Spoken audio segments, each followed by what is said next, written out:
Let's make sure your Vevox PowerPoint add-in is ready for a smooth, interactive session. Step 1 is to download and install the PowerPoint add-in for Vevox. This is a very important point because the add-in needs to be downloaded and installed on the machine that you are presenting from for it to work properly. So to download the add-in, we just need to make sure we go to our add-ins within PowerPoint, do a quick search for Vevox, and download this to your machine. Now, if you can't see Vevox in here for whatever reason, then you may need to get your IT team to get this installed for you. If you're part of an enterprise organization or institution, this may not be available here, so you'll need to ask your IT to get this available for you. Once you have the add-in installed, you just need to click on it for it to appear in the right-hand pane on the right-hand side of your PowerPoint add-in. And now we need to log in. Log in from the login window that you normally would do through the dashboard. Once you're logged in, you need to connect to the Vevox session that you're going to be using. If you don't have one made just yet, then you can always create a new session by clicking on this button here. So click on the session you want to use, and now we need to go ahead and add all of our polling questions within this presentation. Once you have all of your polling questions into your presentation, I always recommend having a test run. This will give you the peace of mind that everything is working as you want it to, and you can go ahead and run this presentation as you normally would with Vevox polling included. I recommend using your phone to log in as a participant and do some votes as the questions are running. And you can always clear the results afterwards, which I'll show you how to do in a moment's time. So we want to go ahead and go into full slideshow mode. And once we're in slideshow mode, just run through your presentation as you normally would. When you get to a polling slide, you can run some votes on your phone. So I'm logged in on my phone now as a participant to Vevox. There you go, you can see that now. I'm just going to do a vote. I can see that everything is working as I want it to. The poll is open. To close the poll, we just advance the slide.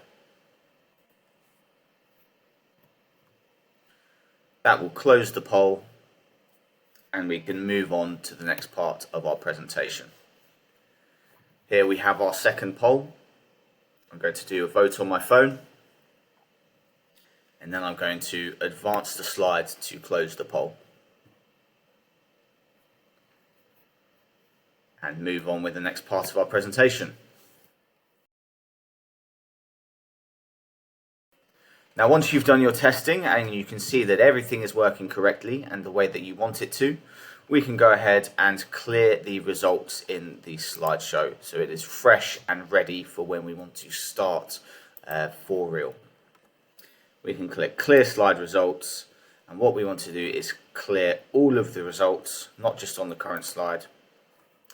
And now everything is cleared and ready for when we want to present for real.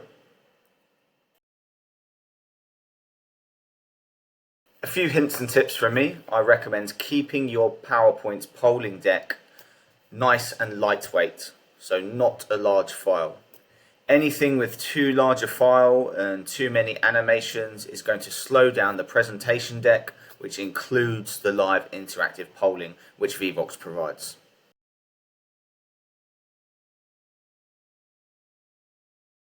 My tip number 2 is to always add a joining instruction slide with the QR code right at the start of your deck, along with the housekeeping.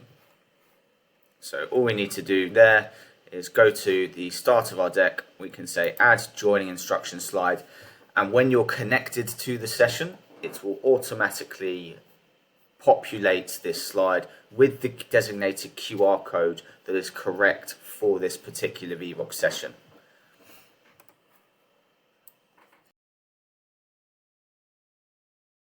If you're running an interactive quiz through PowerPoint polling, then consider having an individual leaderboard or team leaderboard slide throughout your presentation as you're asking those questions and revealing where people are placing.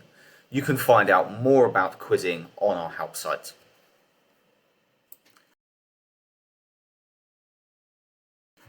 Another tip from me, and a very important one in fact, is when you are ready to go live and you're ready to present, I always recommend saving a copy of your PowerPoint presentation to your local desktop or your local drive on your laptop or machine that you are using on the day.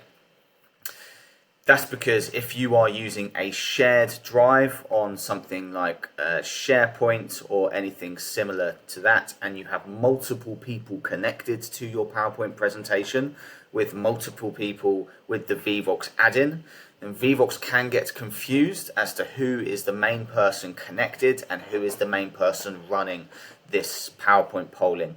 And we have seen it that if people go into slideshow mode, that their slides can open and the polling slide isn't connected correctly.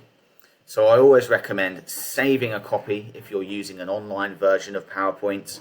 Once you're all done and ready to start presenting and the deck is completely finalized, save that copy to your local drive, your desktop on the machine that you're using, and go from there. That is the safest option to make sure everything is connected as it should be. My final tip is to use the Slide Master for changing the text size on your slides. Now, if you wanted to change the text slide on all of your polling slides, we can press Alt W M to go to our Slide Master, and here we can change the overall text size of our title screen. We can put that down, and we can also change the text size for our layers for the question as well.